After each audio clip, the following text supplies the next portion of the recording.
Welcome, traveler. Settle in, close your eyes if you wish, and let me tell you a story that spans 1,000,000 worlds in 10,000 years. This is a tale of Warhammer 40K. In the far darkness of the future, there is a galaxy unlike any you might imagine. It is the 41st millennium, more precisely, the final years of that vast epic, though few in Imperium mark such transitions anymore. This is a time so distant from our own that the world we know has long since faded into myth and legend.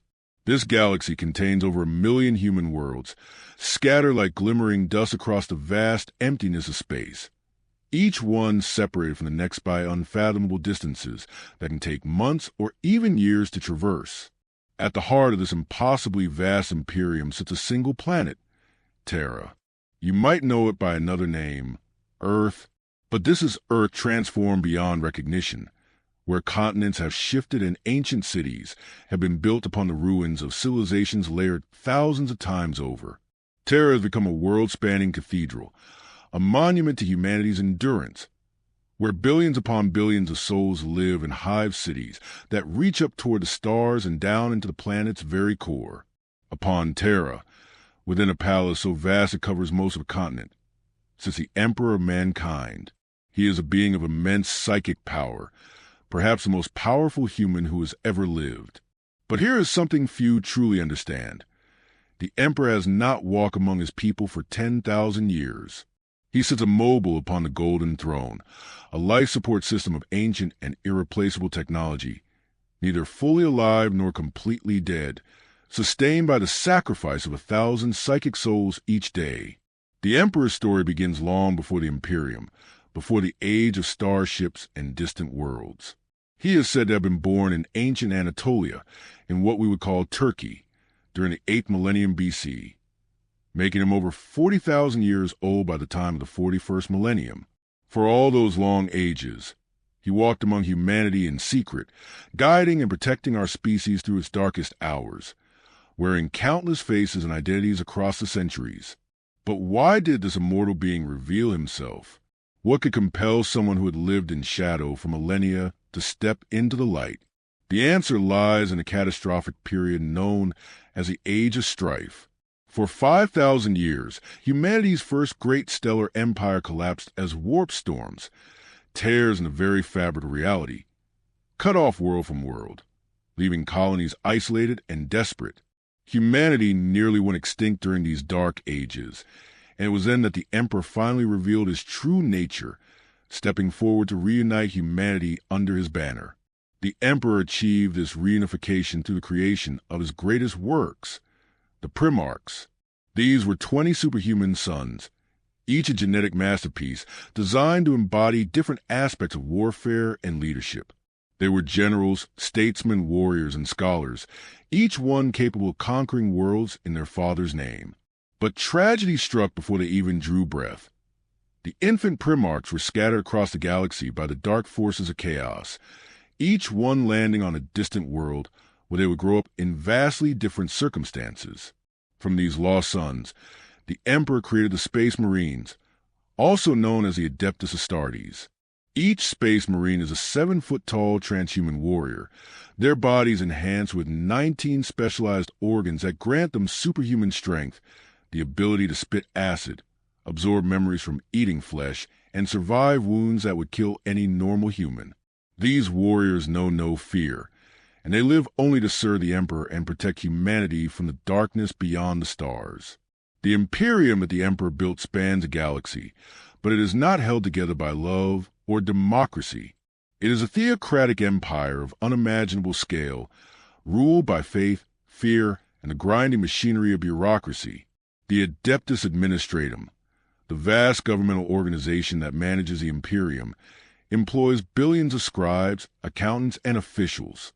Messages sent from one end of the Imperium to the other can take years or even decades to arrive, and so much of the Imperium operates on outdated information, with some worlds not even knowing whether the distant capital still exists. And so we have our beginning, a galaxy of endless war, an emperor who cannot speak, and an Imperium holding back the dark through sheer stubbornness and faith. But there is so much more to this story, and we have only just begun. But to truly understand this Imperium, this cathedral of humanity spanning the stars, we must speak of the darkness between those stars and the darkness within them. You see, ships in the 41st millennium do not travel through normal space. The distances are simply too vast. It would take lifetimes to cross even a fraction of the galaxy at conventional speeds. Instead, humanity travels through something called the warp or the immaterium. Imagine a parallel dimension that exists alongside our reality, a churning ocean of pure psychic energy where the thoughts and emotions of every living soul in the galaxy pool together. Time and distance work differently there. A journey that might take years through normal space can be completed in days or weeks through the warp. But this convenience comes at a terrible price, for the warp is not empty. It is home to entities that feed on mortal emotion, beings of such immense power and malevolence that they are worshipped as gods by those who fall under their sway. There are 4 great chaos gods, each one embodying a fundamental aspect of mortal experience, twisted into something terrible. Korn, the blood god, who feeds on violence and rage. Nurgle, the plague lord, who offers a piece of decay and entropy. Tsench, the architect of fate, who weaves endless schemes and plots. And Slaanesh, the dark prince, born from the depth of excess and desire. These are the ruinous powers, and they have hunger for humanity since the Emperor first challenged their dominion. The Emperor knew of these dark gods. He kept their existence secret from his sons, believing that ignorance would be their shield. But secrets have a way of unraveling, especially when gods whisper in the darkness. And so came the greatest tragedy in imperial history, the Horus heresy. Horus Lupercal, the Emperor's most favored son, the first Primarch to be found and the brightest star among his brothers, was corrupted by chaos. He was not alone. Fully half of the Emperor's 20 Primarchs turned against their father, bringing with them their legions of space marines, millions of soldiers, and vast fleets of warships. The galaxy burned as brother fought brother in a civil war so devastating that its scars have never healed. The war culminated in the siege of Terra itself, where Horus brought his full might to bear against the throne world. For weeks, the imperial palace was besieged, its walls crumbling under orbital bombardment and endless waves of traitor forces. In the final, desperate moments, the Emperor teleported aboard Horus's flagship for a confrontation that would decide humanity's fate. Father faced son in single combat, and though the Emperor was victorious, the cost was catastrophic. Horus dealt the Emperor a mortal wound, one so severe that even his incredible powers could not heal it. That is why the Emperor now sits upon the golden throne, not by choice, but by necessity, his body broken, his consciousness spread thin across the galaxy. Yet even in this state, the Emperor serves. From his throne, he projects the Astronomicon, a psychic lighthouse so powerful it can be seen and felt across the entire galaxy by those trained to perceive it. This beacon is what allows Imperial ships to navigate the warp with any degree of safety, giving them a fixed point to steer toward in that nightmare realm. Without the Astronomicon, humanity's empire would fracture instantly, each world becoming an isolated island in a sea of darkness, unable to call for help or receive supplies. The Space Marines who survived the heresy were reorganized. Where once there were 18 loyalist legions, the 2 lost Primarchs are mystery we shall leave for another time, each numbering tens of thousands of warriors. Now there are over 1,000 separate chapters, each limited to approximately 1,000 Space Marines. This was done to prevent any single commander from wielding the kind of power that Horus had possessed, to ensure that if another betrayal came, it could be contained. These chapters are scattered across the galaxy, each one a brotherhood of warriors with their own heraldry, traditions, and methods of war. Space Marines are, in many ways, immortal, not in the sense that they cannot be killed. They die in battle constantly, gloriously, as they were meant to, but in that they do not age as normal humans do. Their enhanced biology and the SUS membrane, one of their 19 implanted organs, allows them to enter a state of suspended animation if mortally wounded. Some space marines have walked the galaxy for 1,000 years or more, their armor bearing the honors of 100 campaigns, their minds filled with the memories of battles fought, when the person beside you is not even a glimmer in their great-great-grandparents' eyes. But humanity is not alone in this galaxy. Oh no, the darkness teems with life, much of it hostile, most of it incomprehensible. Among the greatest threats are the orcs, a race of green-skinned warriors who live only for battle and war. They are not born as you, or I might understand birth. Orcs reproduce through spores, releasing them when they die, or even during their lifetime. A single orc killed on a world can eventually lead to an entire infestation if the spores are not burned away, germinating in the soil and growing into full-size warriors within months. This makes them nearly impossible to eradicate, a tide of green that crashes against the Imperium's borders without end, cheerful in their brutality, finding joy in the violence that defines the galaxy. And so the Imperium endures, held together by faith, by sacrifice, and by the endless vigilance of its defenders. Across 100 centuries of war, of desperate survival, of humanity clinging to the stars with bloodied fingers. And still, the story goes on, the orcs, for all their brutality, are in some ways honest. They want war, they wage war, and they die in war with something almost resembling satisfaction. But the galaxy holds threats far more terrible, far more alien to human understanding. From beyond the galaxy itself comes a hunger unlike anything the Imperium has ever faced. The Tyranids, they are not a civilization, not truly. They are more akin to a force of nature, a living galactic storm that devours everything in its path. Imagine, if you will, fleets of living ships, creatures the size of cities drifting through the void, guided by a collective consciousness so vast that individual Tyranids are less like soldiers and more like cells in an incomprehensibly large organism. They come not to conquer, not to rule, but simply to consume. Every scrap of biomass on a world, every tree, every animal, every human, is broken down and absorbed. The planet left is nothing but a lifeless rock, stripped even of its atmosphere. The Tyranids have no homeworld, no culture, no language. They are appetite given form, and a hunger for an entire galaxy. The Imperium has faced the Tyranids in what are called hive fleet invasions. Each hive fleet contains billions upon billions of creatures, from the smallest Ripper swarm to the towering bio-titans that shake the ground with each step. And here is what keeps the Adeptus Astra telepathic awake at night, what haunts the dreams of those who know. The hive fleets that have reached Imperial space are merely the vanguard, the outermost tendrils of something unimaginably larger still approaching from the void between galaxies. But the Tyranids are not the galaxy's oldest threat. Long before their hunger, long before humanity even reached the stars, another race walked in glory. The Eldar. They are a race of what you might call space elves, though that description does them a profound disservice. Tall, graceful, impossibly ancient, the Eldar once ruled a vast empire that spanned the galaxy. They were masters of psychic power, artists and warriors without peer, a civilization so advanced that they need not toil or struggle. Everything they desired could be created with barely a thought. And that, you see, was their downfall. When you need not work for anything, when every pleasure is available instantly, where do you go? What do? The Eldar fell into decadence, into pursuits of ever more extreme sensation and experience, try to feel something in their endless, effortless existence.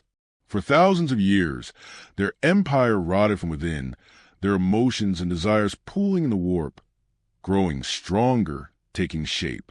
And then came the fall, a psychic cataclysm so powerful it tore a permanent wound in reality itself. The Eldar's excess in pleasure-seeking had given birth to Slaanesh, the youngest of the Chaos Gods, who consumed the souls of trillions of Eldar in a single instant. The Eldar Empire died in that moment, and those few survived now live as refugees, scattered across a galaxy that was once their playground, forever hunted by the god their ancestors created. Not all races in the galaxy are ancient, though. Some are remarkably young, naive even by human standards. The Tau Empire, and yes, that's Tau with an apostrophe, is barely 6,000 years old, a blinking of an eye in galactic terms. They are a race of blue-skinned humanoids who believe, genuinely and earnestly, in something they call the greater good. To them, this is a philosophy of unity, of cooperation between different species, working toward collective prosperity. They invite worlds to join their empire peacefully, offering advanced technology, efficient government, and freedom from the Imperium's grinding oppression.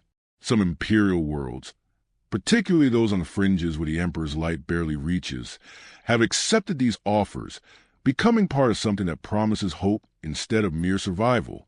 The Imperium, of course, views this as the worst kind of heresy. The Tau do not worship the Emperor, do not even understand the concept of the God Emperor of mankind. To imperialize, they are naive children playing at empire building, not understanding that their philosophy of cooperation and mutual benefit is a joke in a galaxy that runs on blood and faith. And yet the Tau endure, their technology in some ways exceeding even that of the Imperium, their battle suits and plasma weapons a testament to what a society can achieve when it values innovation over tradition. But if the Tau are children, there is a race that makes even the ancient Eldar seem young. In the deepest tombs of dead worlds, beneath pyramids of black stone that have weathered eons, something sleeps. Something that is slowly waking. The Necrons once lived and breathed as you and I do, a race called the Necroner, who suffered under the harsh light of their sun, their lives cut short by radiation and cancer. In their desperation, they made a bargain with beings called the Tan, the star gods, ancient entities of immense power that fed on the energy of stars themselves. The Necroner were promised immortality, and they received it, but not as they had hoped. Their souls were stripped away, their consciousness transferred into bodies of living metal, transformed into the Necrons, deathless, soulless machines wearing the shapes of their former selves. For 60 million years, the Necrons slept in their tomb worlds, waiting for the galaxy to forget them, for their ancient enemies to grow old and die. And now, they wake to find the galaxy overrun by younger races, squatters of what they consider their rightful domain. The Necrons do not invade, they reclaim. Every world, every star, every inch of this galaxy belonged to them once, and they mean to take it all back. Against these horrors, the endless green tide of orcs, the all-consuming hunger of Tyranids, the fragmented fury of the Eldar, the expansionist Tau, the waking Necron legions, and the horrors we have not even spoken of yet. Against all this, humanity defends itself. And while the Space Marines are the Emperor's finest, they are not his most numerous. That honor belongs to the Imperial Guard, known formally as the Astra Militarum. The Imperial Guard is humanity's true military might. Billions upon billions of ordinary men and women, drawn from every corner of the Imperium, armed with lost guns and faith, thrown into wars that span entire star systems. A single Imperial Guard regiment, the basic organizational unit, typically numbers between 3,000 and 5,000 soldiers, though this can vary wildly depending on the world of origin and the regiment's type. Some regiments specialize in armored warfare, their ranks filled with thousands of tanks. Others are infantry, line after line of soldiers in flak armor, standing against horrors that should break any sane mind. These are not superhuman warriors. They are ordinary people, farmers, factory workers, hive gangers, given a lost gun, a few weeks of training if they're lucky, and sent to die on worlds whose names they cannot even pronounce. The Imperial Guard strategy is often one of attrition, of throwing enough bodies and bullets at a problem until it stops being a problem. It is brutal, wasteful, and horrifying, and it is the only way the Imperium knows to survive. And what weapons do these soldiers carry? What tools of war does the Imperium provide? That answer takes us to Mars, the red planet that orbits beside Terra, home to the Adeptus Mechanicus. These are the tech priests of the Imperium, cyborgs who replace their flesh with machinery in worship of something they call Machine God, whom they believe is another aspect of the Emperor himself. The Mechanicus maintains all of the Imperium's technology, from the humblest lost gun to the mightiest starship. But here is the tragedy. They have forgotten how to truly create. 10,000 years of superstition and ritual have transformed engineering into religion. The mechanicus does not understand the machines they build. They follow ancient templates, recite litanies to awaken machine spirits, perform rites of oil and incense. Innovation is heresy. Deviation from the standard template is tech blasphemy.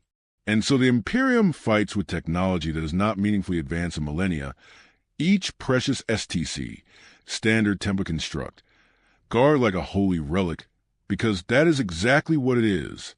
They are priests who have forgotten they were once scientists, performing prayers over machines they can no longer truly comprehend. But who watches the watchers?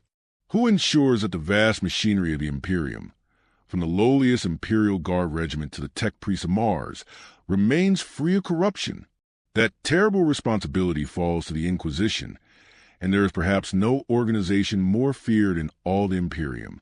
An Inquisitor has absolute authority to investigate anyone, anywhere, for any reason.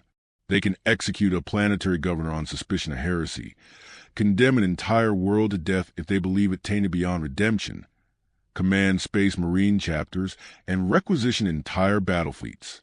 They operate above the law because they're the law, answerable only to the Emperor himself and their own conscience. The Inquisition is divided into branches, or ordos, each focused on different threats. The Ordo Hereticus hunts witches, mutants, and traitors within humanity itself. The Ordo Xenos battles alien threats. The Ordo Malleus faces the demons of chaos, supported by the Grey Knights, a chapter of Space Marines so secret that most Imperial citizens do not even know they exist. The Inquisition's motto is simple and chilling. Innocence proves nothing. In their eyes, even the most loyal Imperial citizen might harbor the seed of corruption, and it is better to destroy 1,000 innocents than let a single heretic escape.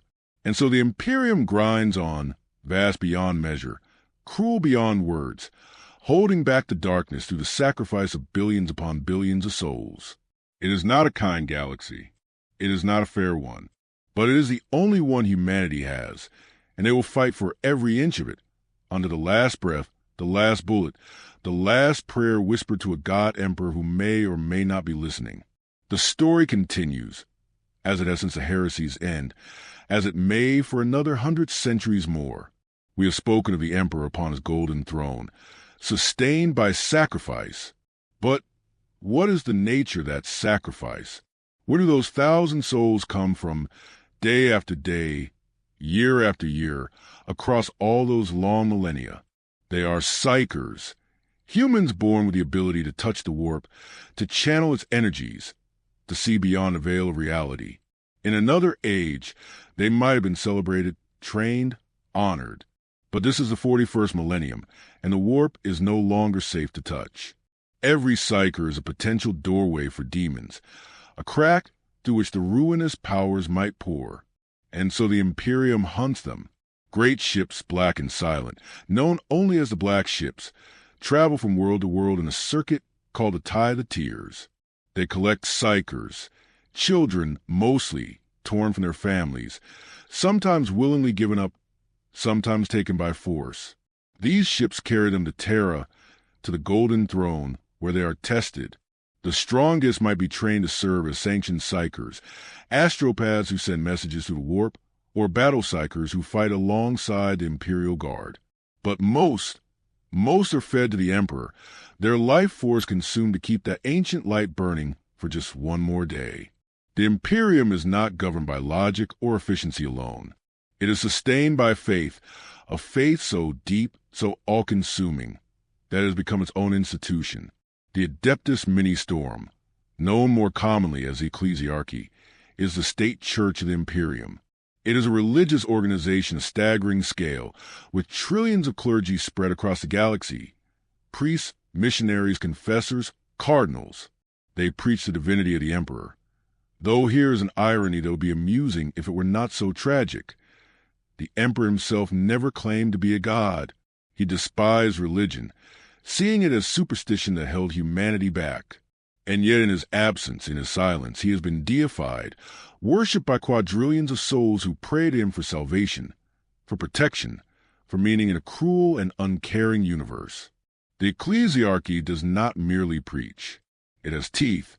The Adeptas Sororitas, the Sisters of Battle, serve as the militant arm of the church, an army of warrior nuns clad in power armor, wielding bolters and flammers in the Emperor's name.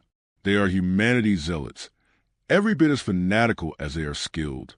Where a space marine fights with transhuman efficiency, a sister battle fights with absolute faith, singing hymns as she burns heretics alive, seeing the cleansing flame as a form of mercy. They are not genetically enhanced like the Astartes. A long ago decree forbids ecclesiarchy from maintaining men under arms, but what they lack in genetic superiority, they make up for in sheer conviction. To a sister of battle, doubt is the greatest sin, and death in service to the Emperor is the highest honor. But let us speak now of those who once wore the Emperor's colors and turned away. The Chaos Space Marines, the traitor legions, who fought in the Horus Heresy 10,000 years ago. You might think that such warriors would have died in the millennia since that time would have claimed them as it claims all things. But time works differently in the warp, and those who dwell within it or near it do not age as we do. To some Chaos Space Marines, the Horus Heresy ended only yesterday. They still remember the Emperor's face, still nurse grudges from battles fought before Terra had fallen silent. They emerged in the Eye of Terror, a massive warp rift in the galaxy where reality and unreality blur together, to raid Imperial worlds, still wearing the heraldry of their fallen primarchs, still fighting a war that the Imperium thought ended 10 millennia ago. These Chaos Warriors wear armor that has become as much a part of them as their own flesh. And this brings us to something important. A Space Marine's power armor is not merely equipment. Each suit is a relic, a piece of history that could be hundreds or even thousands of years old. When a Space Marine falls in battle, if his body can be recovered, his armor is carefully restored, the battle damage repaired, the heraldry repainted. It will be worn by another warrior and another, each one adding their own deeds to its legend. Some suits of armor have been worn by dozens of heroes, their names inscribed on scrolls of honor, their spirits believed to linger within the ceramite plates. To don such armor is to carry the weight of centuries, to feel the eyes of the dead watching, judging, demanding that you prove worthy of the legacy you now wear. Above the battlefields, beyond the reach of ground soldiers, another war rages. The Imperial Navy commands vessels so vast they beggar description. A single Imperial battleship can be 5, 6, even 8 kilometers long, floating cities of metal and fury, home to crews numbering in the tens of thousands. Some ship crews have lived aboard their vessels for generations, born in the lower decks, living their entire lives in service to a ship they will never see from the outside, die without ever setting foot on solid ground. These ships carry weapons that can reduce continents to ash, can crack open the crust of a planet, can engage enemies from distances where the light of battle takes minutes to arrive. And yet for all their power, they are desperately needed. For space is vast, and the Imperium's enemies are many, and there are never enough ships to defend every world that calls for aid. On the surface of contested worlds, when conventional armies are not enough, when even Space Marines hesitate, the Imperium deploys its most terrifying weapons, God machines, Titans, walking weapons platforms that stand anywhere from 15 meters tall for the smallest scout Titans to over 50 meters for the mighty Imperator class. These are piloted, no, not piloted, bonded, by individuals called princeps, who link their minds directly to the Titan's machine spirit through a neural interface.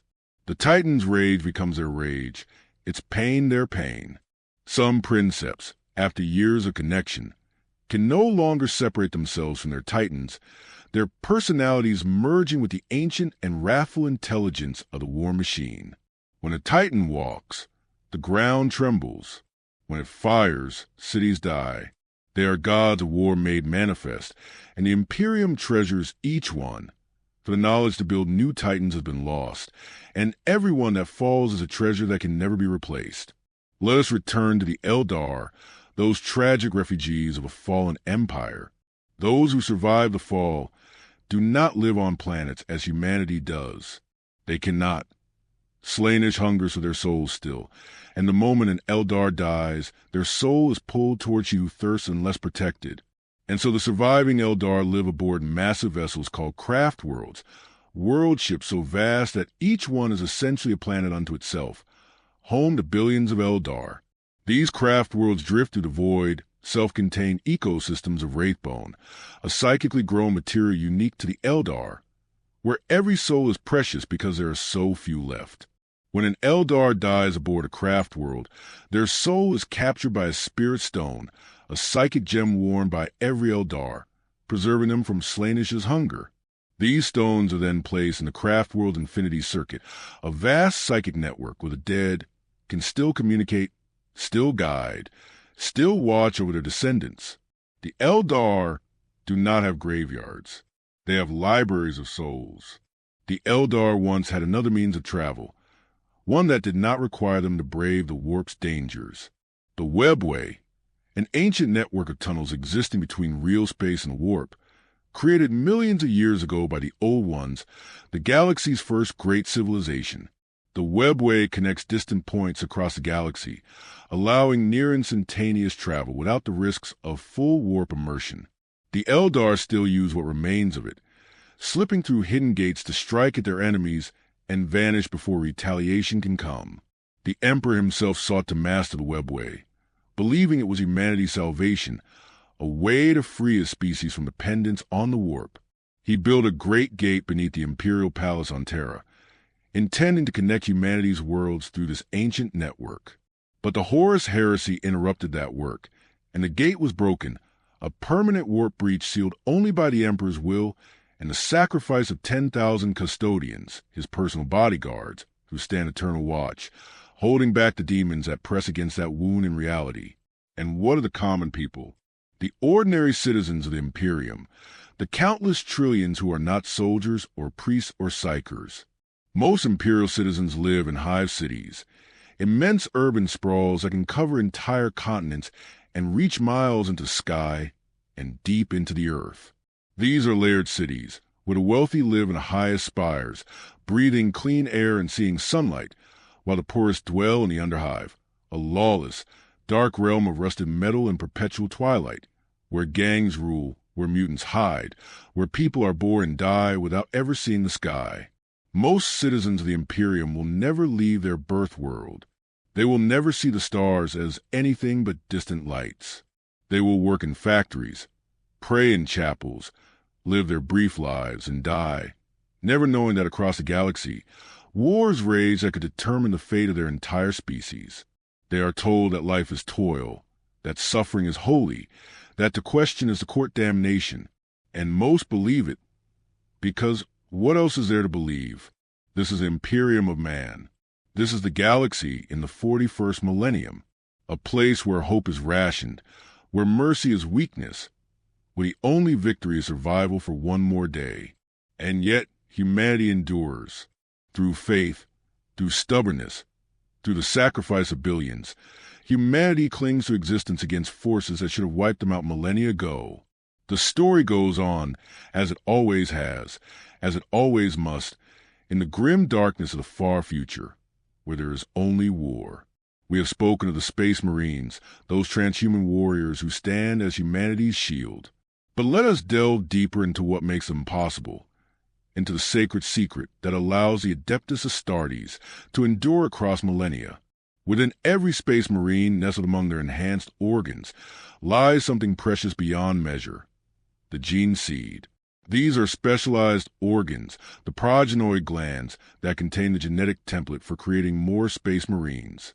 When a battle brother falls, if his body can be recovered, the apothecaries, the chapter's medical specialists, extract these gene seed organs with reverent care. One gland can be harvested after 5 years of maturation, the other after 10. Each gland can be implanted into a new aspirant, passing on the genetic legacy of the chapter, the lineage stretching back through countless generations to one of the original Primarchs. This is why Space Marines will risk everything to recover their fallen brothers, not merely for honor, though honor matters, but because each lost body is potentially 2 future warriors who will never be born. Gene seed is a currency of a chapter's survival, more valuable than any weapon, more precious than any relic. But even with warriors of such might, even with ships that can cross the stars, the Imperium would collapse without a particular breed of human mutant. We touched upon the warp's dangers, how ships travel through that nightmare realm. But who steers those ships?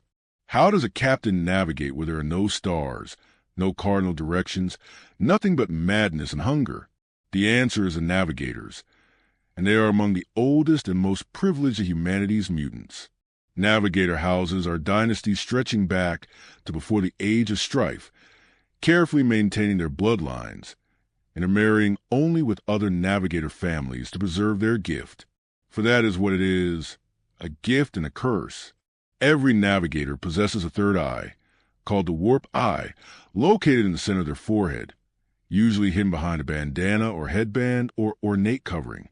This eye can perceive the warp directly, can see the Astronomicon, and use it to chart a course through the immaterium. Without navigators, every journey through the warp will be blind suicide. With them, it is merely dangerous. Navigators are wealthy beyond the dreams of most nobles, their houses wielding influence that rivals planetary governors, because every ship captain, every merchant, every military commander knows, without a navigator, you go nowhere. Messages must also travel, and here too, the Imperium depends on psychers.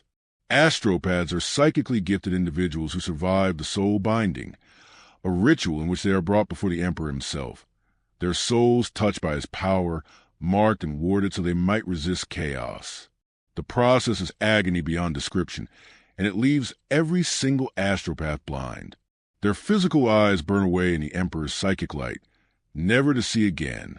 But what they gain in exchange is the ability to send messages through the warp, mind to mind, across vast distances.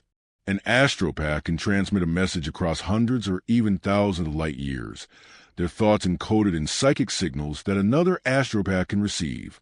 It is not fast. Messages can take weeks or months to arrive, and it is not always clear, the warp distorting their sendings, but it is all the Imperium has. Every important world has a choir of astropaths, blind men and women sitting in chambers lined with eye baffles, sending and receiving the endless flow of orders, reports, and desperate pleas for aid that keep the Imperium's wheels turning. Sometimes, a space marine is too valuable to let die, even when his body is broken beyond any hope of recovery.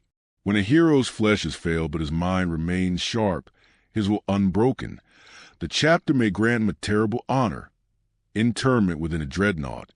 These are armored sarcophagi mounted within walking weapons platforms, the mortally wounded warrior sealed inside, his body suspended in amniotic fluids, his consciousness wired directly into dreadnought systems. A dreadnought is both tomb and weapon, standing 3 to 4 times the height of a normal space marine, armed with weapons that would require a squad to carry. But this is not life as we know it. The interred warrior spends most of his time in dreamless sleep, awakened only for battle, for counsel, for those rare moments when the chapter needs the wisdom of one who has walked the stars for centuries or even millennia. Some dreadnoughts are so ancient they remember the heresy itself, remember when their Primarch still walked among them. They are revered, feared, pitted, the eternal warriors who cannot truly live and cannot finally die. For every miracle of enhancement like the Space Marines, the Imperium possesses an equal and opposite horror: servitors. Walk through any Imperial facility, a factory, a starship, a cathedral, a forge, and you will see them. Shambling figures of flesh and metal, performing repetitive tasks with mechanical precision, their faces slack, their eyes dead. Servitors are humans who have been lobotomized and augmented, their higher brain functions removed, their bodies fitted with cybernetic implants and tools. Some are vat-grown, created specifically for this purpose, never truly alive as we understand it. Others were criminals, their sentences commuted from execution to a different kind of death, the death itself, transformed into a biological machine, a tool that was once a person. They are the Imperium slaves, and there are billions upon billions of them, performing the work that keeps civilization functioning. They do not complain. They cannot. They are the ultimate expression of the Imperium's cruelty and pragmatism in one shambling, tragic form. The Imperial Guard, those billions of ordinary soldiers, require their own form of discipline. It is one thing to train a soldier, another entirely to ensure that soldier does not break when facing horrors that defy sanity. For this, the Imperium employs commissars, political officers attached to guard regiments, recognizable by their black greatcoats and peaked caps, their bolt pistols and power swords. A commissar's role is simple: maintain morale and discipline at any cost. They have absolute authority to execute any soldier for cowardice, dereliction of duty, or heresy. A guard regiment fleeing before an enemy might find their commissar shooting the first man to run, then the second, then the third, until the message is clear: you are more likely to die running than fighting. It is brutal, it is terrifying, and in the grim calculus of the Imperium, it works. A soldier who fears his commissar more than the enemy will hold the line. That the soldier might hate the commissar, might curse his name with every breath, is irrelevant. Dead heroes serve the Emperor as well as living ones. Sometimes a world is lost, not merely conquered, not simply overrun, but corrupted beyond any hope of salvation. Perhaps a chaos cult has spread too far. Perhaps a genestealer infestation has gone undetected for too many generations. Perhaps a demonic incursion has turned the very ground into a wound that bleeds madness. When this occurs, when no amount of soldiers or space marines or prayers can reclaim a world, the Imperium has one final solution: exterminatus, planetary annihilation. The methods vary: virus bombs that kill every living thing and set the atmosphere itself ablaze, cyclonic torpedoes that crack the planet's crust, orbital bombardment that simply does not stop until nothing remains but molten slag. Exterminatus is not a decision made lightly. To destroy an entire world, to kill billions of Imperial citizens, to render a planet uninhabitable for centuries or forever, this requires authority from the highest levels. Usually, only an inquisitor may order it, and even they must justify such an action. But when the order comes, it is carried out without hesitation, without mercy, because the Imperium operates on a simple and terrible principle: better a dead world than corrupted one. Better to lose one planet than risk the taint spreading to 100 more. Not all Eldar fled to the craft worlds when their empire fell. Some found another path, a darker one. These are the Drukhari, the Dark Eldar, and they are perhaps the cruelest sentient beings in the entire galaxy. When Slaanesh was born, the Drukhari realized something horrifying. The Dark Prince was slowly draining their souls, even in life, feeding on them like a parasite. But they discovered that by inflicting suffering on others, by causing pain and terror and torment, they could sustain themselves, could hold back she who thirsts for a while longer. And so they dedicated their entire civilization to agony. They dwell in Kamarak, a vast city hidden within the webway, a place of eternal darkness where the only law is that the strong prey upon the weak. From there, they launch raids into real space, emerging from webway gates to steal away entire populations, not to kill them quickly, but to bring them back to Kamarak, to the torture chambers and arenas where suffering is refined into an art form, where death is a mercy withheld for as long as possible. The Drukhari do not fight for conquest or resources. They fight for slaves, for victims, for the raw material of suffering that keeps their own souls from being consumed. They are Eldar grace and beauty twisted into something monstrous. Pirates of the worst kind, raiders who leave nothing but empty settlements and the echoes of screams in their wake. This is the way of the galaxy. Cruelty answering cruelty. Darkness feeding darkness. Each race fighting for survival in its own way. By its own means, all of them locked in a dance of violence that has continued for millennia and shows no sign of ending. The Imperium is vast, but it is not alone. It is surrounded, besieged, holding on through nothing more than faith and fury, and the sheer bloody-minded refusal to die. And still, in the face of all this horror, humanity endures. On 1,000,000 worlds, children are born, prayers are whispered, soldiers stand watch. The Astronomicon burns. Life continues, not because it is good or just or fair, but because the alternative, extinction, is unthinkable. As we drift deeper into this tale, let us consider the smaller details, the strange and haunting aspects of daily life in the 41st millennium. For instance, the servo skulls. Throughout the Imperium, floating through corridors of starships, drifting across the halls of administrative offices, hovering in the gloom of forge temples, you will see them. Human skulls, stripped of flesh, fitted with anti-grav technology and simple cogitators, repurposed as tools. Some record data, their eye sockets replaced with recording devices. Others carry messages, bearing scrolls and mechanical mandibles.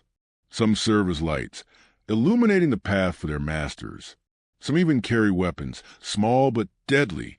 These servo skulls are often the remains of loyal servants who wish to continue their service beyond death, or sometimes criminals who are given this as their final punishment. Their consciousness erased, their skull repurposed, their identity reduced to a floating tool. To see hundreds of servo skulls drifting through a cathedral or a ship's bridge is to be reminded that in the Imperium, even death is not escape from service. Everything has a use. Everyone serves. Even bones. We have spoken of the warp of chaos, but let us understand more deeply what demons truly are.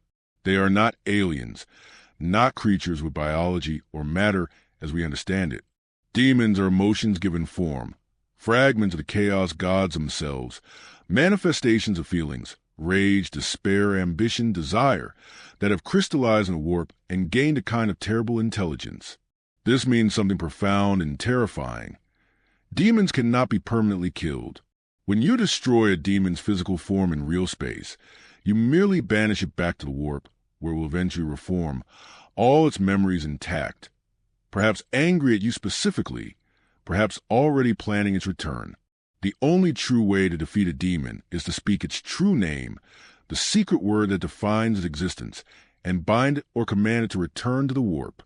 But true names are nearly impossible to discover, hidden even from the demons themselves sometimes, buried in the deep lore that only the most learned or most damned possess. Each of the chaos gods has their own breeds of demon, each reflecting their patron's nature. Khorne's demons are bloodletters, tall, red-skinned warriors wielding hellblades, living only for slaughter, counting skulls for their master. Nurgle's servants are plague-bearers, disease, rotting things that spread pestilence with their touch, counting the diseases with a clerk's dedication, somehow cheerful in their decay. Sench creates horrors, gibbering, ever-changing creatures of raw magic, splitting and morphing, their very existence a mockery of physical law. And Slaanesh bursts demonettes, beautiful and terrible in equal measure, offering pleasure that will destroy your soul, promising ecstasy that ends in agony.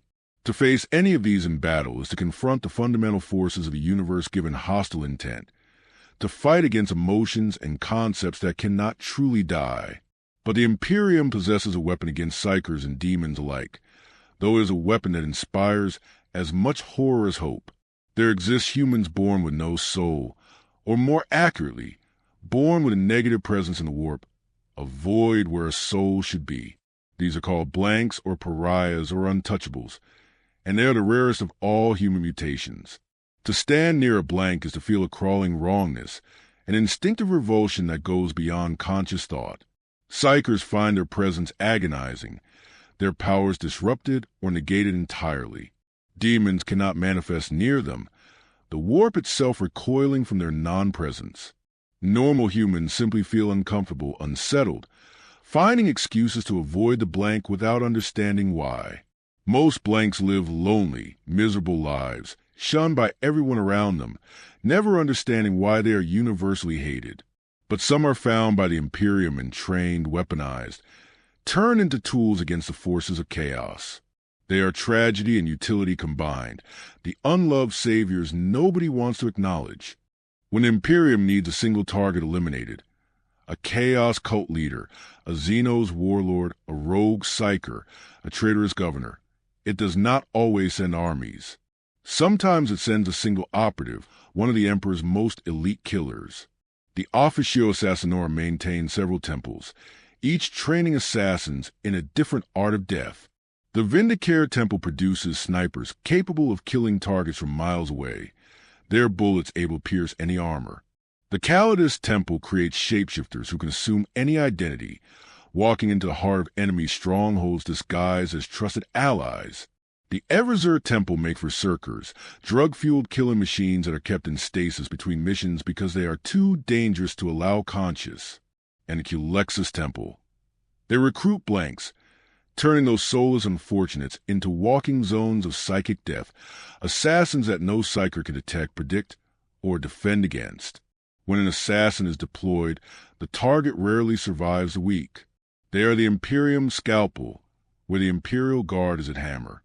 Let us speak of the weapons these warriors carry. The Bolter, the iconic armament of the Space Marines, is not merely a gun.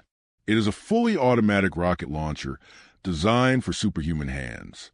Each bolt is a self-propelled projectile, a miniature rocket with ceramite tip and a mass reactive explosive core. When fired, there is a small initial charge that clears the barrel. Then the rocket motor ignites, accelerating the bolt to hypersonic speeds. When it hits a target, the ceramite tip penetrates, and a split second later, the explosive detonates inside the target, literally blowing them apart from within. A bolter round can punch through armor, through cover, through flesh and bone with contemptuous ease. The sound of mass bolter fire is said to be like thunder, a rolling roar that announces the Emperor's wrath. And a Space Marine, with their enhanced reflexes and strength, can fire a bolter with one hand, accurately, on full automatic, reloading in seconds, each shot a prayer, each kill a sacrament. Not every Imperial Guard regiment is composed of volunteers. Some are drawn from the absolute dregs of Imperial society. Criminals, murderers, heretics offered one final chance at redemption. These are the penal legions, and they are sent to most desperate, most hopeless battlefields in the galaxy. They wear explosive collars that can be detonated remotely if they flee or disobey. They are given the worst equipment, the most suicidal missions, the assignments that regular Guard regiments refuse. Clearing minefields by walking across them, charging in trench positions with no support, fighting demons in close combat with nothing but knives and faith. Most do not survive their first battle. Those who do are fighting for something precious, the possibility that they die well, die bravely, die in service to the Emperor. Their crimes might be forgiven, their souls might be redeemed. It is a slim hope, a terrible hope, but in the penal legions, it is the only hope they have. And so they charge into hell, because dying for the Emperor is better than living as a criminal. The Imperium contains not merely worlds, but worlds of every conceivable type, each classified and categorized by the Administratum's endless bureaucracy. Forge worlds are entire planets given over to the Adeptus Mechanicus, their surfaces covered in factories and refineries, their populations consisting almost entirely of tech priests and servitors, producing weapons and ships and ammunition for the Imperium's endless wars. Agri-worlds are farming planets, their climates carefully managed, their crops optimized to feed billions, entire continents of grain or protein vats stretching to every horizon. Death worlds are planets so hostile that simply surviving to adulthood is an accomplishment. These worlds produce some of the Imperium's finest soldiers, because anyone who grew up fighting the local megapredators finds human enemies almost relaxing by comparison. Shrine worlds are pilgrimage sites, holy places where billions come pray, their economies based entirely on religious tourism. Cemetery worlds are the resting places of heroes, entire planets dedicated to the honored dead. And then there are hive worlds, those overcrowded urban nightmares we've spoken of, where humanity is packed so densely that the very concept of open space becomes alien. Each world has its purpose, its place in the vast machine of the Imperium, and each demands its tithe. Soldiers, food, materials, faith. The Tau, those young optimists we spoke of earlier, organize their entire society around a rigid caste system, determined by birth, unchangeable, absolute. The fire caste are the warriors, trained from childhood in the arts of war, aggressive and disciplined. The earth caste are the builders and engineers, creating the Taoist advanced technology, their hands shaping the empire's infrastructure. The water caste are the diplomats and merchants, smooth-tongued negotiators who convince other species to join the greater good. The air caste are the pilots and spacers, their bodies adapted over generations to low gravity, serving aboard ships and aircraft. And above them all, guiding and directing, are the ethereals, mysterious leaders whose very presence inspires absolute loyalty in other Tao, whose commands are never questioned, whose origins are shrouded in deliberate mystery. The Tao will tell you their caste system is harmonious, that each caste serves according to their nature, that this is the greater good in practice.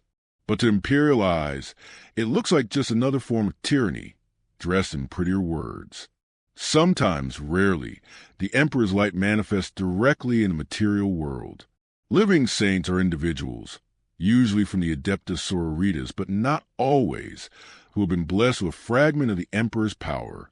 They are warriors who shine with holy light, who can perform miracles on the battlefield, who inspire such faith that entire armies rally at their presence. They can heal the wounded with a touch, banish demons with a prayer, survive wounds that should kill them instantly. And most remarkably, if a living saint falls in battle, they do not stay dead. They resurrect, their body reforming, their wounds healing, rise in a fight again. Saint Celestine is perhaps the most famous, a warrior in golden armor with wings of pure light, who has died and returned countless times, each resurrection proof of the Emperor's continued watch over humanity. To see a living saint in battle is to witness faith made real, to see that perhaps, just perhaps, the Imperium's prayers are not spoken into uncaring void. Perhaps someone is listening. Perhaps miracles still occur, even in the darkness of the 41st millennium. And so we draw toward the end of our journey through this vast and terrible universe. We have walked through 10,000 years of history, across 1,000,000 worlds, through stories of heroes and monsters, of faith and despair, of civilizations rising and falling like waves against an eternal shore. The galaxy turns. The wars continue. And somewhere on a throne of gold, an ancient being holds back the darkness for one more day, one more hour, one more moment. And so we arrive at the end of our journey. But there are still tales to tell, still truths to share, still mysteries to ponder as we drift toward the conclusion of this vast and terrible story. The warp is not merely dangerous. It is capricious. Warp storms can arise without warning, vast tempests of psychic energy that make travel impossible, that cut off entire sectors of space from the rest of the galaxy. These storms can last for days, for years, for centuries. Imagine being a planetary governor, watching the skies, waiting for supply ships that never come, sending astropathic messages that receive no reply, slowly realizing that your world has been cut off, isolated, left to survive on its own or perish. The Imperium has lost entire sectors to warp storms, regions that vanish from contact for generations, and when the storms finally clear, if they clear, the Imperium often finds those worlds greatly changed. Some have thrived in isolation, developing their own cultures and governments, while others have fallen to chaos, to Xeno's invasion, or simply to the slow decay of civilization without outside support. The warp gives and the warp takes away, and humanity has no control over its whims. The Imperium's vast size is both its strength and its greatest vulnerability, for size means nothing if you cannot reach the worlds you claim to rule. Not all psychers are equally powerful. The Imperium has developed a classification system to measure psychic ability, running from Iota, the weakest detectable psychic presence, all the way up to Alpha Plus, a level of power so immense it threatens reality itself.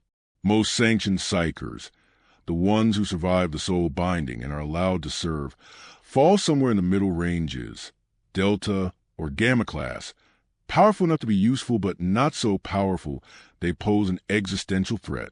An alpha-level psyker can level cities with their mind, can read thoughts across continents, can tear holes in reality itself. The Emperor himself was beyond classification, something so far beyond Alpha Plus that the scale simply breaks when trying to measure him. Every psyker knows their designation, wears it like a brand, a constant reminder how dangerous they are, how much they must be controlled. To be a psyker in the Imperium is to be simultaneously weapon and liability. To be needed and feared in equal measure. To know that your power makes you valuable right up until the moment it makes you too dangerous to live. The armor that Space Marines were as evolved over millennia, passing through different patterns, different marks, each one a technological iteration attempting to improve upon the last. The oldest pattern still in common use is Mark VI, the Corvus pattern, with its distinctive beak helmet, developed during the Horus Heresy for stealth operations. Mark VII, the Aquila pattern, with the iconic eagle across the chest, became standard after the heresy. Mark VIII, the errant pattern, attempted to improve neck protection. And now, with the Primaris Marines has come Mark X, modular armor that can be configured for different combat roles, incorporating 10,000 years of incremental improvements. But here's what matters. Older marks are not simply discarded.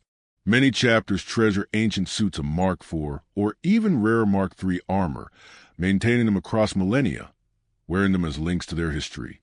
A Space Marine might go to war in armor that served during the Great Crusade, its plates scarred by battles fought before most of the Imperium's current worlds were even colonized. The armor is not merely protection. It is inheritance, legacy, a physical connection to every warrior who wore before the age of strife. Before the collapse, humanity achieved technological heights that the Imperium of the 41st millennium cannot match. This was a dark age of technology, a golden age when humans could create artificial intelligence, could manipulate matter at the atomic level, could build ships that made warp travel seem quaint. The standard template constructs, STCs, were the libraries of that age, databases containing templates for everything humanity might need, from agriculture equipment to weapons to city-scale construction. When human civilization collapsed, most STCs were lost or destroyed. The few fragments that remain are treasured beyond price, worshipped as holy relics by the Mechanicus.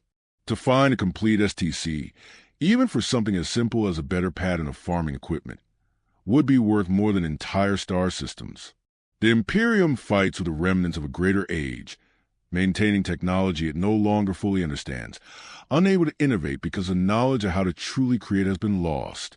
Every generation, a little more knowledge slips away, a few more rituals become rote instead of understood, a few more devices fail and cannot be replaced.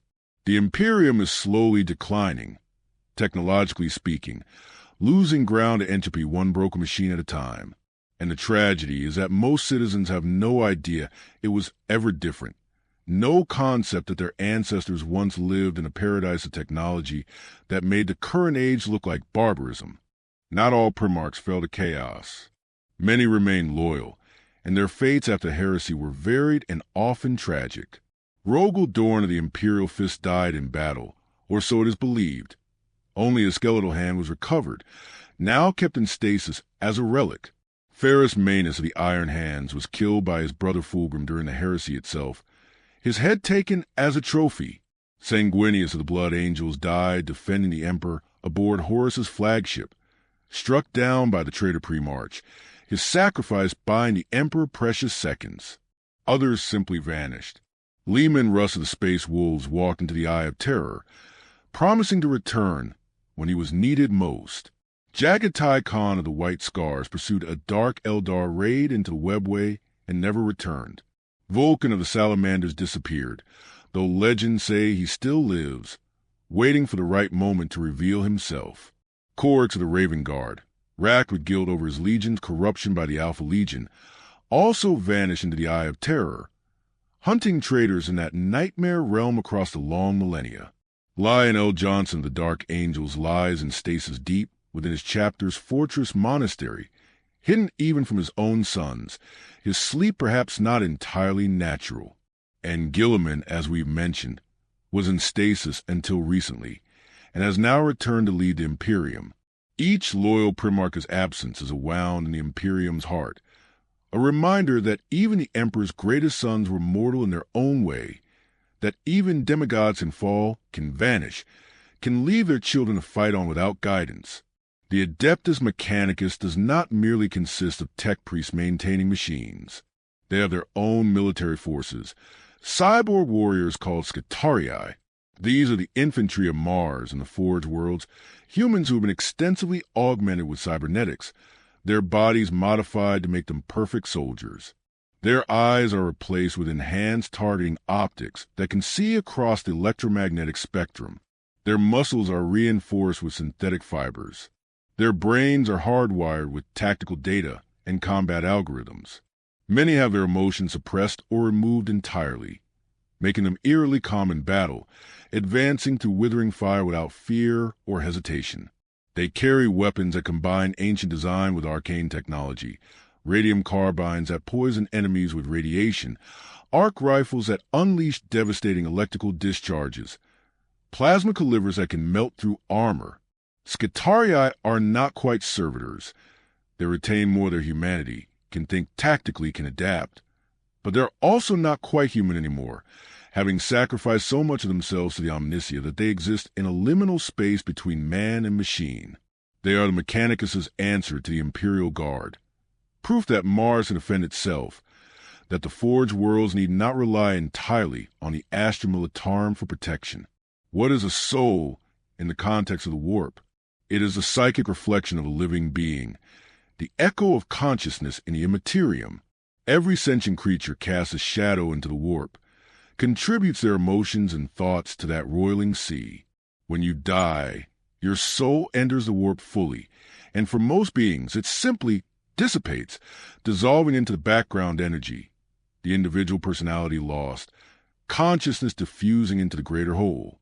But strong souls, souls full of emotion or power, can persist longer, can be devoured by demons or claimed by the chaos gods. This is why the Eldar cling so desperately to their spirit stones. Without them, slainers would consume their souls the moment they die, a punishment for their ancestors' sins that affects every generation. This is why the Imperium teaches that faith in the Emperor can protect your soul, that the righteous will join him in death. Whether that is true or merely comforting theology, no one can say for certain. The warp is the afterlife, but it is not heaven or hell. It is simply the place where thoughts and souls go, a realm that does not care about morality or justice, only about intensity of emotion, strength of belief. In the warp, the passionate are rewarded and the righteous are not, unless their righteousness burns with sufficient fury to matter. The ecclesiarchy maintains vast catalogs of imperial saints, individuals who perform miracles, who were blessed by the Emperor's light, who died martyrs' deaths and are now venerated across the Imperium. Each saint has their own feast day, their own shrines, their own relics. A bone from Saint Sabbat, who led armies to victory through 100 worlds. A lock of hair from Saint Celestine, though she still lives and has returned from death multiple times. The blood-stained banner of Saint Macarius, the greatest Imperial Guard commander in history, who conquered 1,000 worlds before dying of old age, one of the few conquerors to achieve a peaceful death. These relics are not merely symbolic. Many appear to possess genuine power, granting protection to those who carry them, inspiring courage, perhaps even performing miracles. Whether this power comes from the Emperor, from the warp itself, or from the collective faith of billions of believers is a question the ecclesiarchy does not ask. The relics work, the saints intercede, and that is enough. Faith does not require explanation.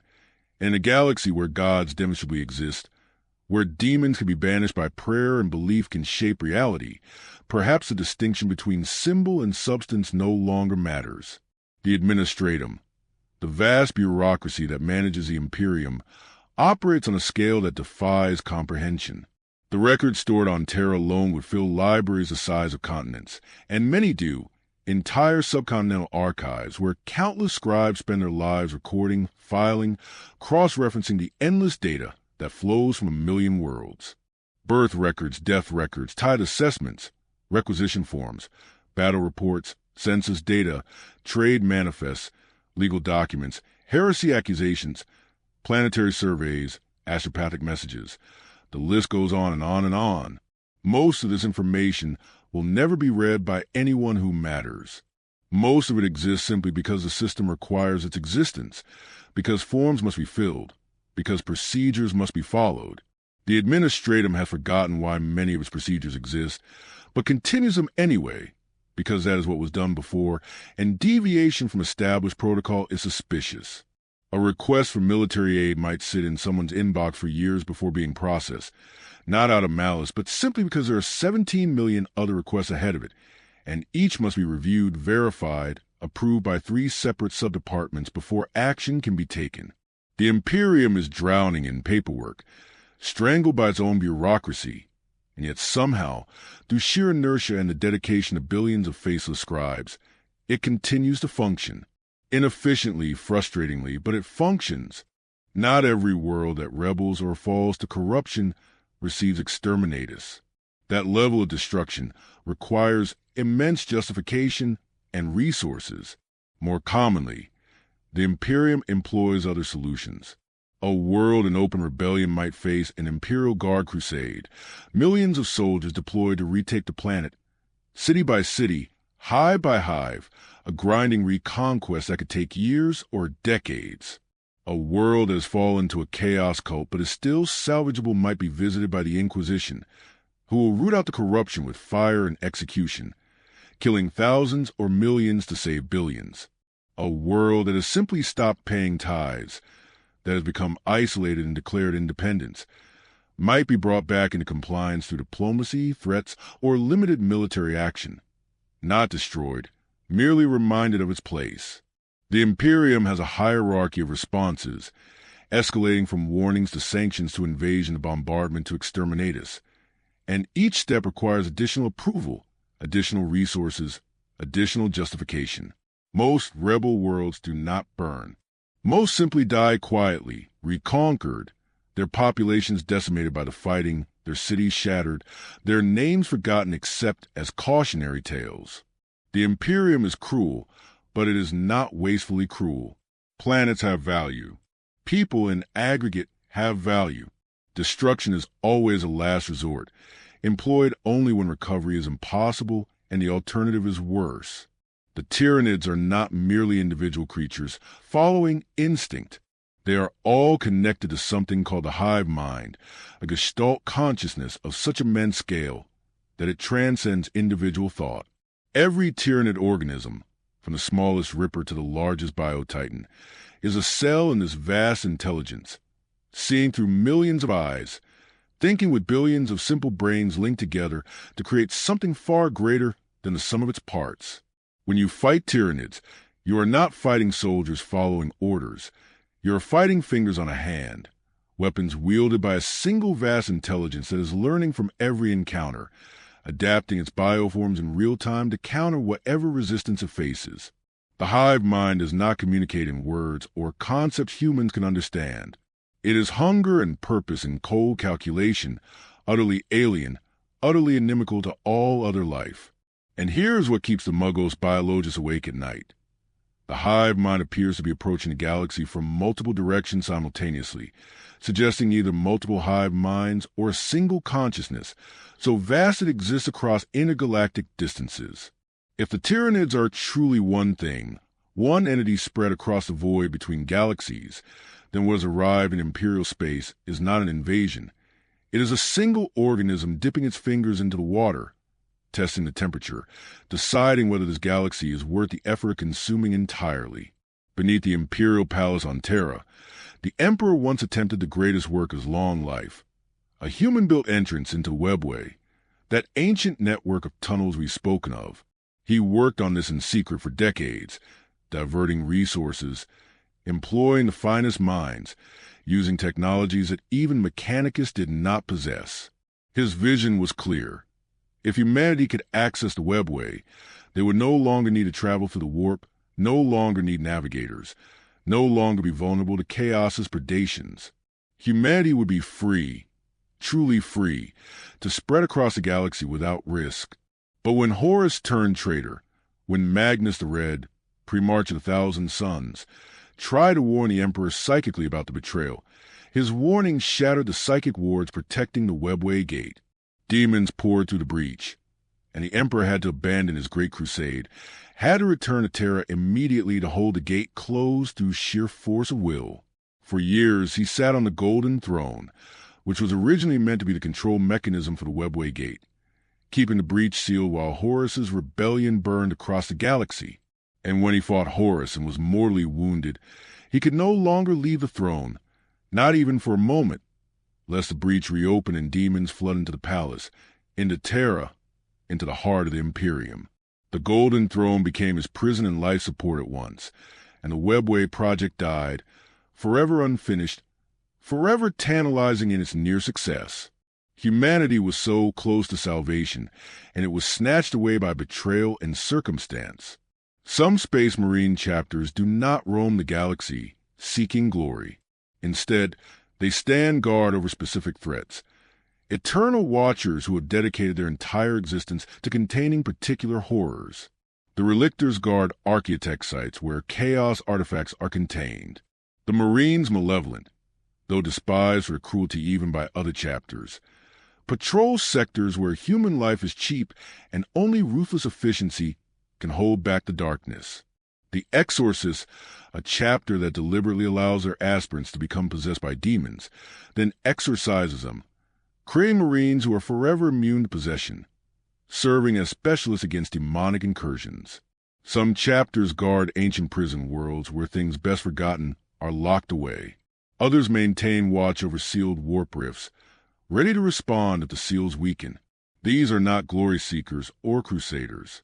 They are jailers, guardians, the watchers on the walls, and their service is often thankless, often unknown beyond their own battle brothers. But if they ever failed, if they ever abandoned their posts, the horrors they contain would spread across the stars. And so they stay, generation after generation, millennium after millennium, standing watch over dangers so terrible that most of the Imperium does not even know they exist. The Administratum processes trillions of documents every single day across 1 million worlds. And here is a terrible truth. The bureaucracy moves so slowly that decisions made today might not be implemented for decades or centuries.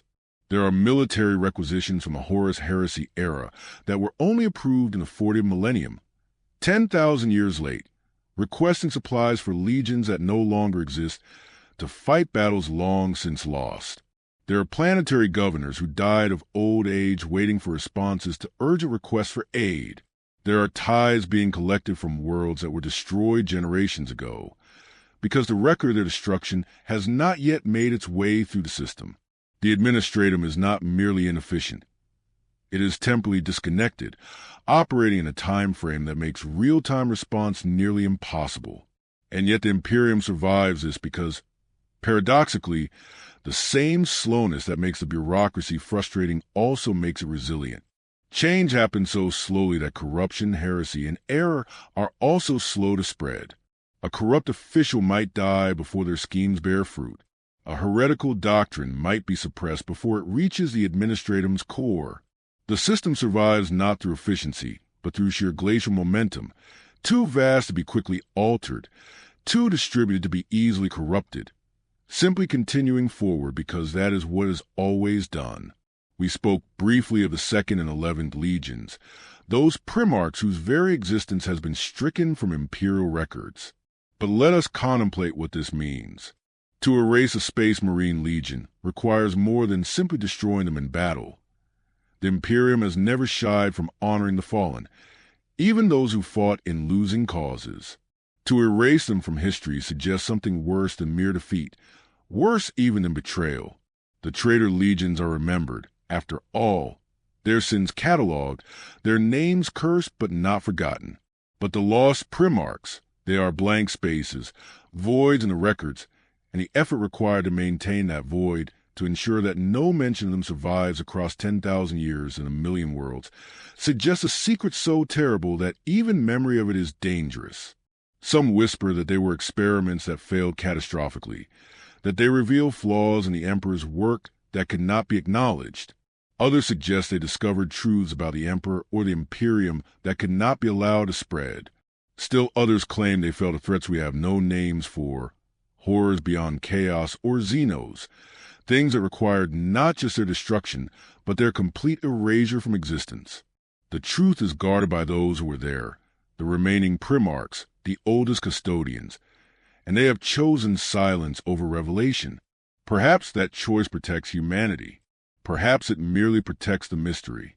We will likely never know. And perhaps that ignorance is kindness. For all the Imperium's cruelty, for all its oppression and brutality, for all the horrors we have described across these hours, individual humans still find ways to create meaning, to build lives worth living, to love and laugh and hope. In the lower levels of hive cities, communities form, neighbors looking after each other, children playing in the rust and darkness, finding joy where they can. On agri-worlds, farmers tend their fields with pride, seeing their work as sacred, feeding billions they will never meet. On garrison worlds, guard soldiers form friendships, tell stories, find solace in shared experience. Even space marines, for all their conditioning, often develop bonds of brotherhood that transcend mere duty. The Imperium may not be kind, but humans are, sometimes. The system may not offer hope, but individuals created for themselves and each other. This is perhaps humanity's greatest strength in the 41st millennium. Not their weapons, not their faith, not their numbers, but their stubborn refusal to let circumstances define them entirely. Their ability to find light in the darkness, to create pockets of warmth and community even in the coldest, most oppressive conditions. The Imperium survives not merely through force, but because billions upon billions of ordinary people wake up each day and choose to continue, to work, to live, to love, because the alternative, surrender to despair, is unthinkable. The Tyranid threat represents something uniquely terrifying in the 41st millennium, an enemy that cannot be negotiated with, cannot be corrupted, cannot be understood. The orcs can be outthought, if you understand their simple desires. Chaos can be resisted through faith and will. The Necrons can potentially be reasoned with. They were once mortal, and some retain that perspective. But the Tyranids are hunger incarnate, a biological imperative given form. They look at humanity and see not rivals or enemies, but food, resources to be harvested and consumed. And the scale, we've mentioned this, but it bears repeating because the horror of it cannot be overstated. The hive fleets that have reached imperial space, Behemoth, Kraken, Leviathan, and others, represent a tiny fraction of the Tyranid race. The main body of the swarm is still approaching from the intergalactic void, and if current projections are even remotely accurate, when it arrives in full force, it will outnumber every other species in the galaxy combined. The Tyranids could quite literally consume the entire galaxy, strip it bare, reduce every world to lifeless rock, and then move on to the next galaxy, an endless migration of hunger-consuming universe after universe. Against such a threat, old enmities seem petty. What does it matter if humanity fights chaos or orcs or itself, if in the end the Tyranids devour everything? This existential threat lurks in the background of every other conflict, a cosmic doom approaching at the speed of intergalactic travel, patient and inevitable and absolutely certain in its purpose. Let's be honest about what this Imperium truly is. It is extremity made manifest, a civilization pushed to its absolute limits and beyond. It is deliberately overwhelming, deliberately grimdark, a setting where everything is at maximum intensity, maximum war, maximum oppression, maximum horror. The Imperium is not meant to be admired. It is meant to be examined, an exploration of what happens when humanity embraces the absolute worst aspect of itself and calls it necessary for survival. And yet, within this framework of deliberate awfulness, creators and fans have found ways to tell stories of genuine heroism, real sacrifice, actual hope. The Space Marines, despite being child soldiers transformed into killing machines, can demonstrate nobility and honor. The Imperial Guard, despite being treated as disposable, can show courage beyond measure. Even the Chaos followers, corrupted and damned, often have comprehensible motivations, human reasons for their fall. The galaxy of the 41st millennium is a terrible place, but it is terrible in ways that allow for stories about people trying to be good despite their circumstances, trying to protect what they love despite knowing they will likely fail. It is a setting where the smallest act of kindness matters precisely because kindness is so rare, where hope is precious because it is in such short supply. And what of the Emperor himself as we close our tale? Is he truly a god? Was he ever? Does his consciousness still exist, spread thin across the galaxy through the Astronomicon, experiencing everything and nothing simultaneously? Or did he die on Horus's flagship across those long centuries past? And what remains is merely an automated system, a psychic lighthouse programmed to continue broadcasting long after its creator's death? The question matters less than one might think, because regardless of whether the Emperor is alive, dead, or something in between, the Imperium believes in him. Quadrillions of souls pray to him daily. His name is invoked with every battle cry, every oath, every last breath. And in a galaxy where belief has power, where faith can manifest as reality, where enough people believing something can make it true, perhaps the Emperor is a god now, regardless of what he was or intended to be. Perhaps humanity's worship has transformed him, has created something new from the corpse on the throne, a god born not from divine origin, but from desperate need and absolute faith. Perhaps every prayer feeds him, sustains him, shapes him. Perhaps the Emperor is becoming what humanity needs him to be, not through his own will, but through theirs. And so we have reached the end of our journey through 100 facts, through 10,000 years, through 1,000,000 worlds and countless stories. We have seen the breadth of the Imperium and the depths of its cruelty. We have witnessed its strength and its fragility, its glory and its shame. We have walked with heroes and monsters, and found that often they are the same people at different moments. In the grim darkness of the far future, there is only war. But there is also faith, however misplaced. There is duty, however burdensome. There is sacrifice, however terrible. There is humanity, stubborn and broken and magnificent, refusing to die quietly, refusing to surrender to the inevitability of extinction. The galaxy turns. The wars continue. The Emperor watches or sleeps or dreams or nothing at all. And somewhere on some nameless world, a child is born who will grow up never knowing peace, who will live their life in service to a dead god and a dying empire, who will contribute one more thread to the vast tapestry of human survival, and who will die believing that their sacrifice mattered. And perhaps it does. Perhaps every small defiance against the dark matters. Perhaps every act of courage, every moment of kindness, every prayer whispered in the night contributes something to humanity's continued existence.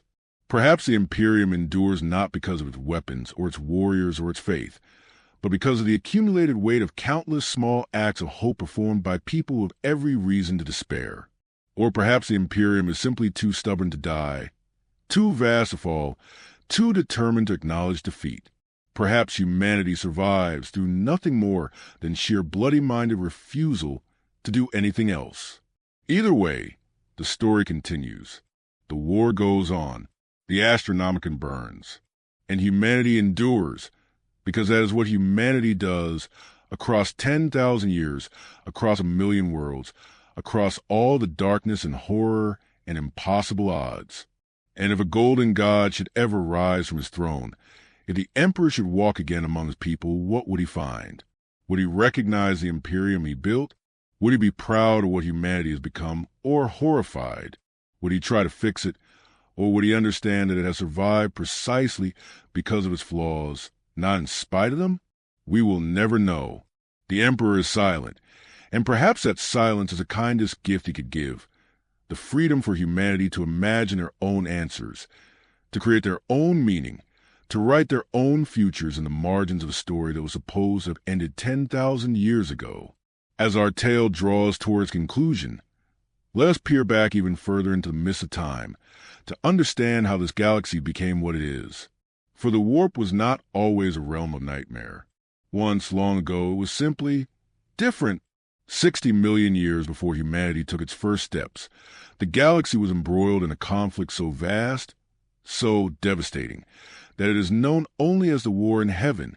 This was a war between the Old Ones, ancient beings of immense psychic power, the galaxy's first great civilization, and the Necronter, who would become the Necrons we spoke of earlier.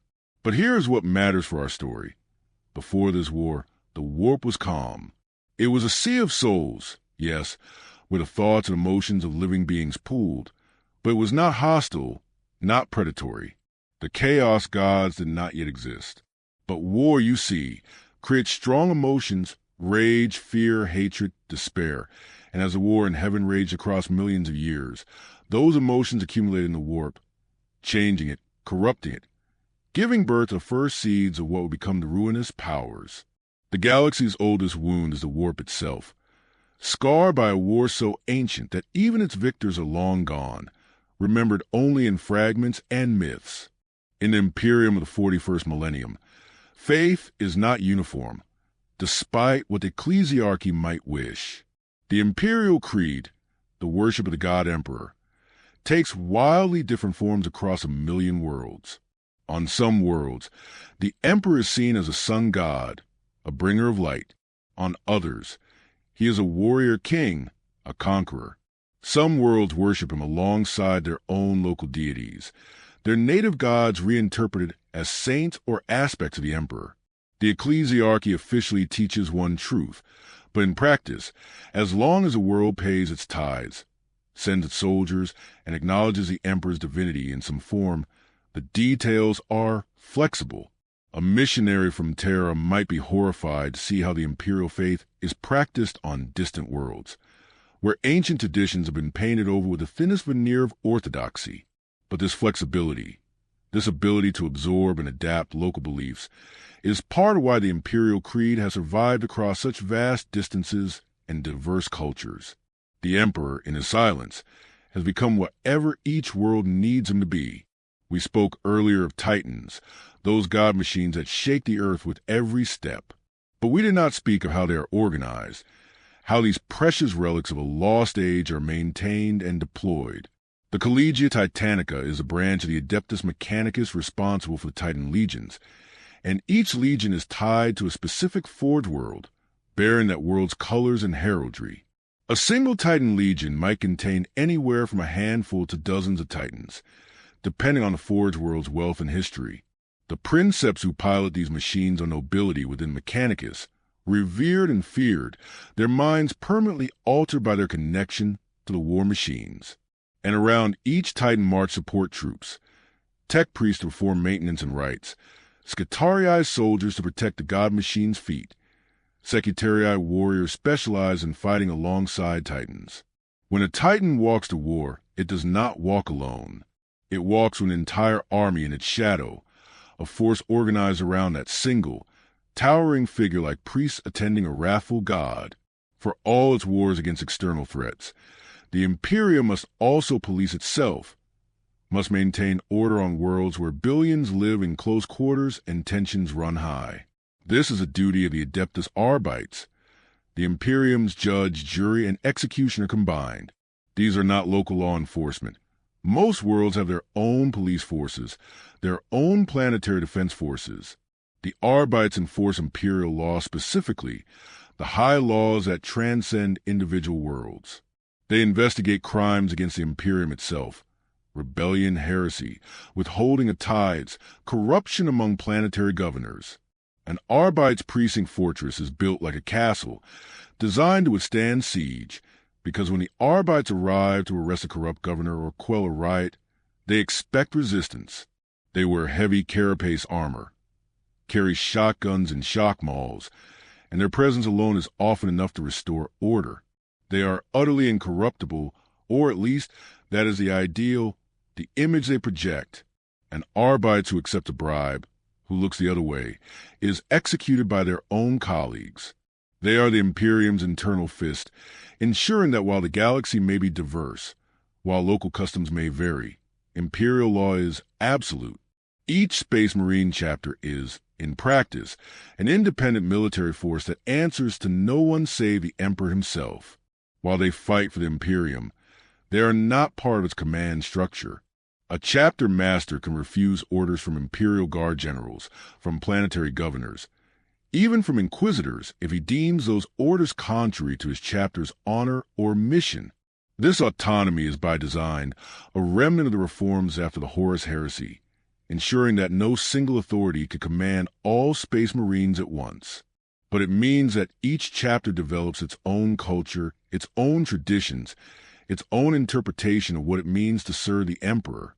The space wolves of Fenris are barbaric, holding feasts and drinking contests, viewing themselves as the emperor's executioners. The ultramarines are disciplined, following the Codex Astartes, a massive tome of military doctrine. With near-religious devotion, the blood angels struggle with genetic flaws that cause them to descend into berserker rage. The dark angels hide terrible secrets about their past. Each chapter has its own heraldry, colors, and symbols proudly displayed on their armor, a declaration of identity that transcends planets or nations. They are brothers first to their chapter, and only second to the Imperium at large. We have spoken much of the Emperor, but here is something rarely acknowledged. No one knows his original name. No one knows who he was before he became the Emperor. He has worn countless identities across his 40,000 years of life, been countless people, but his true name, the name given to him at birth in ancient Anatolia, has been lost or perhaps deliberately hidden. Some say he discarded it when he understood what he must become, that names tie you to who you are rather than who you need to be. Others say the knowledge is locked away, protected, because a true name has power, and the Emperor's true name might be the greatest weapon imaginable against him. And so, he is simply the Emperor, the master of mankind, the God Emperor to those who worship him, the anathema to the forces of chaos. He is an idea more than a person now, a symbol that has transcended the man who once was. Perhaps that is what he always intended.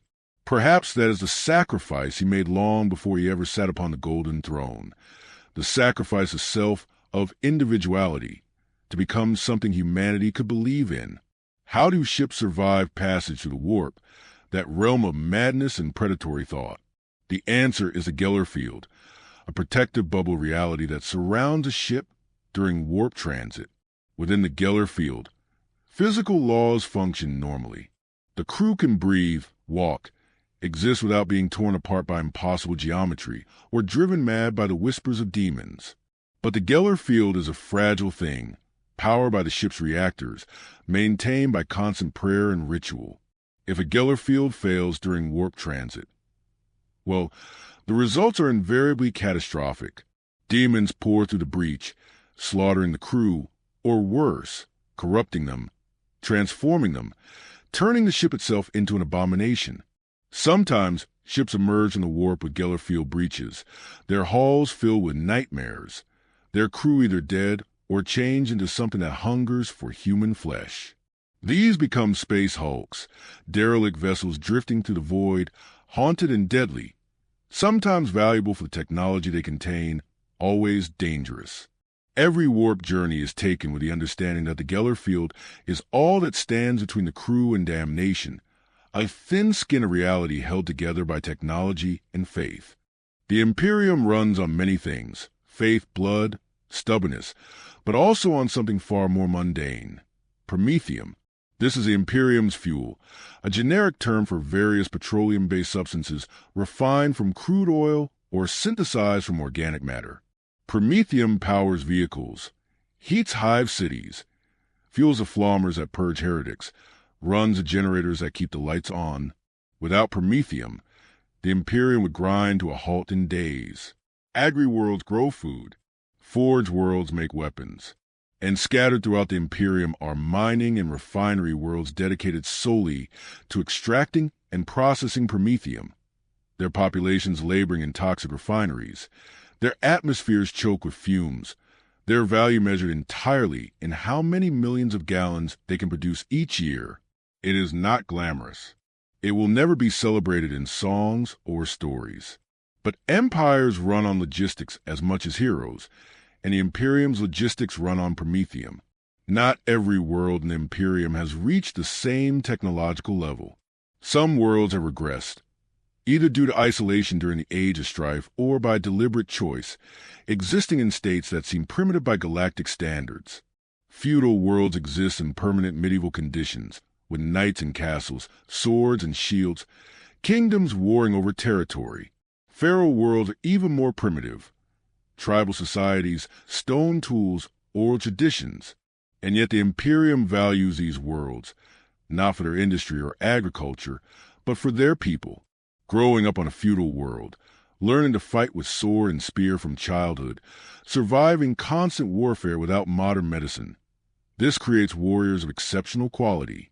Many Space Marine chapters recruit specifically from feudal or feral worlds, recognizing that someone who has survived such harsh conditions, who has already proven themselves in combat before even being considered for enhancement, makes an ideal candidate. The technological knowledge can be taught. The warrior spirit, the refusal to surrender, the ability to keep fighting when everything seems hopeless, that must be forged in hardship, and these primitive worlds forge it well. Finally, let us speak of a chapter unlike any other, one that draws its brothers not from a single world or lineage, but from all chapters across the Imperium. The Death Watch is a chamber militant of the Ordo Xenos, the Inquisition's alien hunting arm, and it is composed of Space Marines seconded from their home chapters for a period of service, usually decades or century. A Space Marine serving in the Death Watch paints one shoulder pad black and bears the Death Watch symbol, a stylized skull with crosshair, while the other shoulder pad retains their chapter's colors, a reminder of where they came from. The Death Watch specializes in hunting the most dangerous Xenos threats, deploying in small teams, kill teams, to handle missions too subtle for a full chapter but too dangerous for normal humans.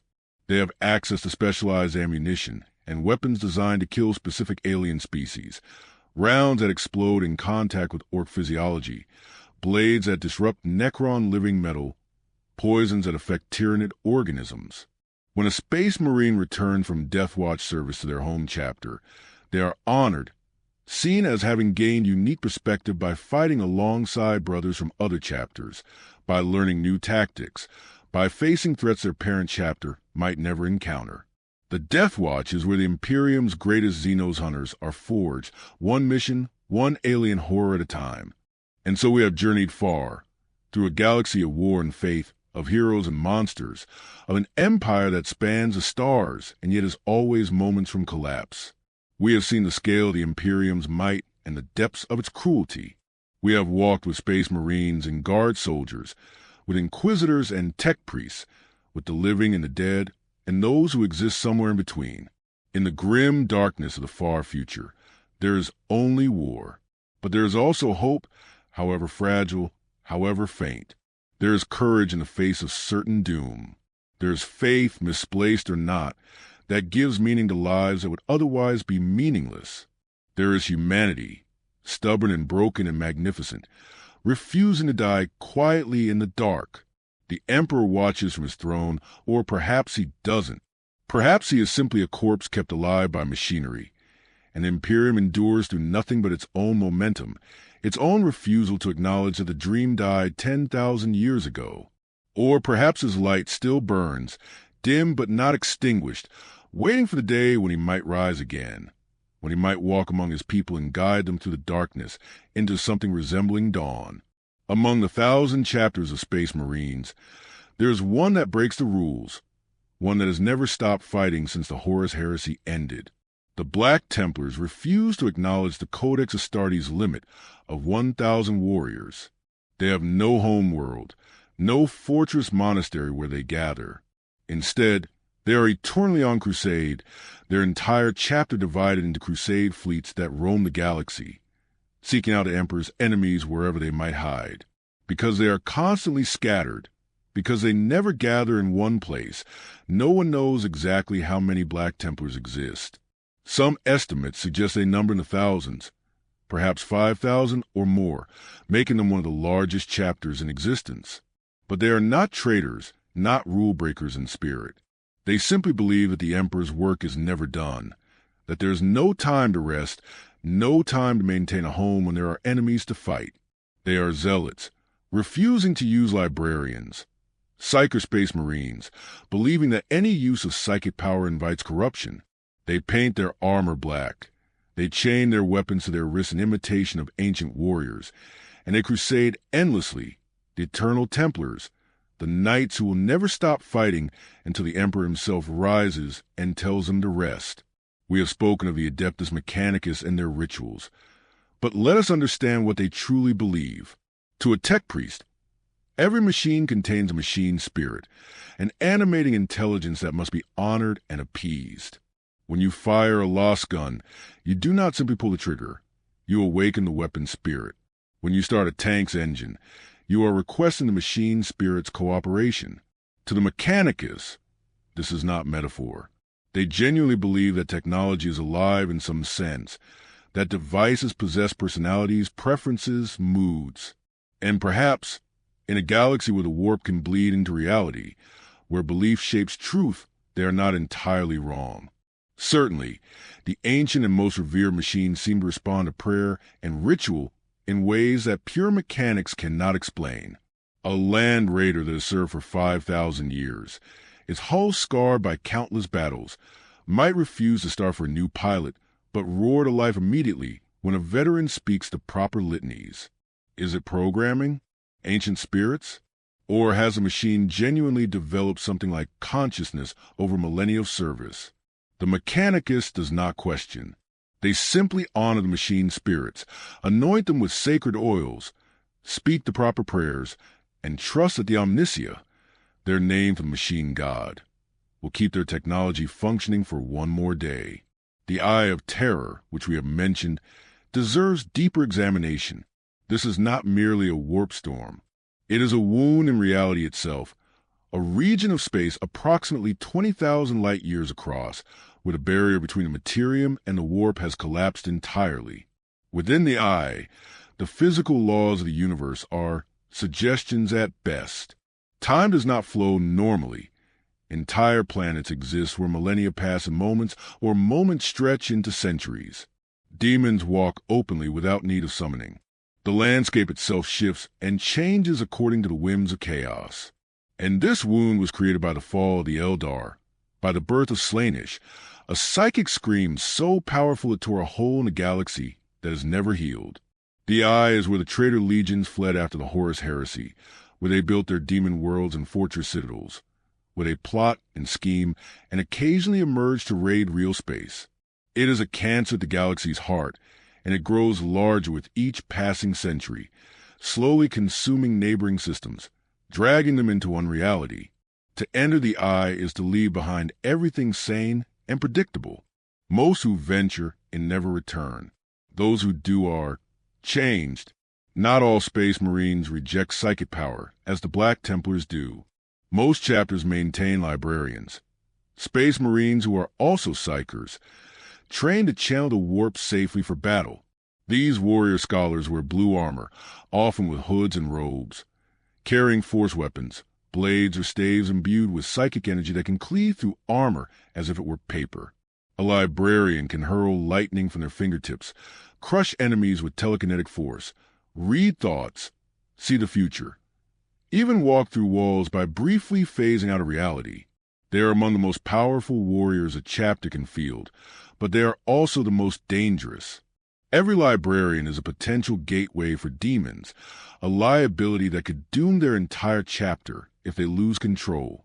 And so they are watched carefully, tested constantly, their souls examined for the faintest taint of chaos. They serve as protectors against psychic threats, as advisors who can see beyond the material, but they are never fully trusted. They cannot be. The price of one librarian's fall is too high to risk complacency. The Imperial military is deliberately divided, a safeguard against another Horus heresy. The Imperial Guard controls the ground forces, billions of soldiers, tanks, artillery. The Imperial Navy controls the ships, the battleships, cruisers, and transports that move between stars. But these are separate organizations, with separate command structures, separate leadership. A Guard general cannot command Navy ships. A Navy admiral cannot order Guard regiments. They must cooperate, must coordinate, but neither has authority over the other. This was done intentionally after the heresy, to ensure that no single commander could ever wield both ground forces and naval power simultaneously, to prevent any one person from having the tools to wage a truly galactic war of rebellion. It is inefficient. Countless battles have been lost because Guard and Navy commanders couldn't agree on strategy, because neither could force the other to comply. but it is safe, or at least safer than the alternative. The Imperium would rather lose battles to inefficiency than risk losing the entire Imperium to another traitor with total military power. Remember the orcs and their spore reproduction? Here is the terrifying reality of that system. Even a small orc presence can spiral out of control if not completely eradicated. When the Imperial Guard liberates a world from an orc invasion, kills every visible greenskin, burns the bodies, they think they have won. But if even a single spore remains in the soil, within months, small orcs begin to emerge. Gretchen and Snotlings first, the smaller, weaker breeds, followed eventually by full-sized orcs. Unless the Imperium burns entire continents, sterilizes the soil with chemical weapons or orbital bombardment, seeds the planet with antifungal agents, the orcs will return. Some worlds have been liberated from orcs a dozen times, each time believing the greenskins were finally eliminated, only to face another whack. A generation later, orcs are a galactic infestation, a biological weapon created by the Old Ones millions of years ago to fight in the war in heaven, and they have outlasted their creators, spreading across the galaxy like the most successful invasive species in history. They cannot be negotiated with, cannot be reasoned with, and cannot be permanently removed without extreme measures. They are eternal, and they are joyful in their eternity, because to an orc, a galaxy-spanning infestation means infinite fighting forever. The Tau Empire, young though it is, has achieved something the Imperium never could: genuine multi-species cooperation. The Tau readily incorporate other alien species into their empire, granting them citizenship within the greater good. The Krut are avian warriors, carnivores who can absorb genetic traits from what they eat, shaping themselves over generations to better serve the Tau military. The Vespid are insectoid flyers, living in hives, communicating through pheromones, equipped with specialized weapons that can phase through armor. Humans from worlds that are defected to the Tau serve alongside these Xenos without the xenophobia that would define such cooperation in the Imperium. The Tau call these allied species auxiliaries, and while the Tau themselves retain leadership positions, there is genuine integration, genuine cooperation. To the Imperium, this is heresy of the highest order, proof that the Tau do not understand that alien life must be eradicated, not befriended. But to the Tau, and perhaps to the auxiliary species themselves, it is proof that the greater good is more than propaganda, that different species can work together toward common goals. Whether this idealism can survive contact with the galaxy's true horrors remains to be seen. The Tau are still young. They have not yet faced the full weight of chaos, have not yet realized that some enemies cannot be reasoned with or integrated. But for now, they endure a small light of cooperation in a galaxy defined by hatred. The Necrons, those sleeping kings in their tombs, have a leader. Once, when they were still flesh, the Necroner were ruled by the Triarch, 3 leaders working in concert. But when they became Necrons, when their souls were consumed in the biotransference, most lost their personality, their individuality, becoming little more than automated soldiers. The nobles retained more themselves than pharaons. The Necron overlords retained nearly everything. But above them all stands a silent king, Zarek, the last of the Triarch, the one who orchestrated the biotransference, who signed the deal with the Tan that doomed his entire species to eternal undeath. The Silent King possesses a command protocol that allows him to override any Necron's programming, to command absolute obedience from any Necron force, regardless of dynasty or loyalty. After the war in heaven ended, after the Tan were shattered and the galaxy was secured, the Silent King realized what he had done. He had saved his species from extinction, but destroyed what made them alive. In shame, he deactivated the command throne and left the galaxy, exiling himself into void between galaxies for 60 million years. But he has returned, having seen the Tyranids approaching from beyond, understanding that the galaxy faces a threat that could consume even the immortal Necrons. He seeks to unite the Necron dynasties, to wake the tomb worlds, to prepare for a war that will determine whether the galaxy has any future at all. The Silent King is ancient beyond measure, burdened by guilt beyond comprehension, and possibly the only being in the galaxy old enough to remember what the galaxy was like before chaos, before war, before everything went wrong. Chaos Space Marines, those traitors who have served ruinous powers across the long centuries, can achieve an ultimate corruption, a terrible reward for their devotion. They can ascend to demonhood, becoming demon princes. When a champion of chaos has pleased their god sufficiently, has shed enough blood for Korn or spread enough disease for Nurgle, has schemed brilliantly enough for Tsench or indulged deeply enough for Slaanesh, the god reaches down and transforms that warrior into something beyond mortal. Their body warps and grows, sometimes to the size of a titan, sprouting wings or additional limbs, becoming a physical manifestation of their god's aspect.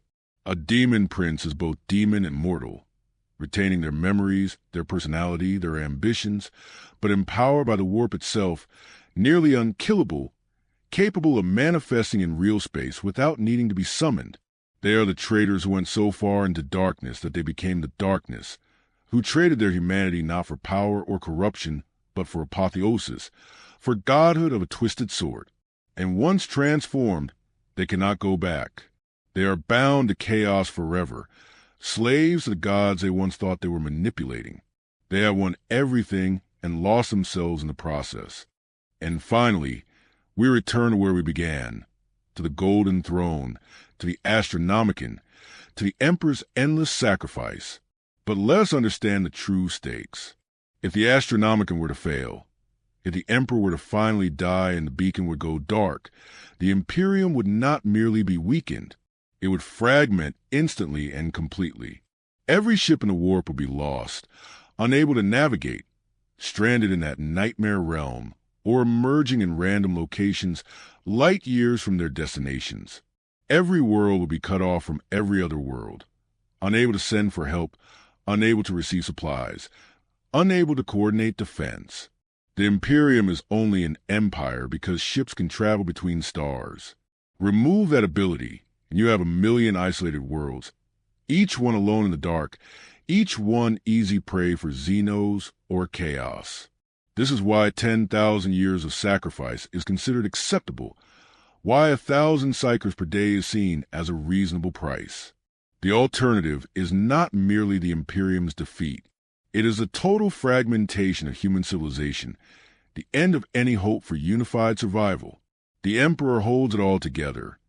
Not through his wisdom or leadership. He cannot speak, cannot command, but simply by existing, by burning, by projecting that light across the galaxy. He is the lighthouse, and without him, every ship is lost. And so the Imperium endures, day by day, year by year, millennium by millennium, not because it is good, not because it is just, but because the alternative is unthinkable. Because someone must stand against the darkness. Because humanity refuses to die, no matter how much the galaxy demands it. The Emperor watches.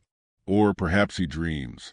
Or perhaps he died 10,000 years ago and only his corpse remains, animated by faith and machinery, and the desperate need to believe that someone, somewhere, is looking after humanity in this vast and terrible universe. We will never know for certain. And perhaps that uncertainty is the Imperium's greatest strength, that after 10,000 years of silence, humanity still believes.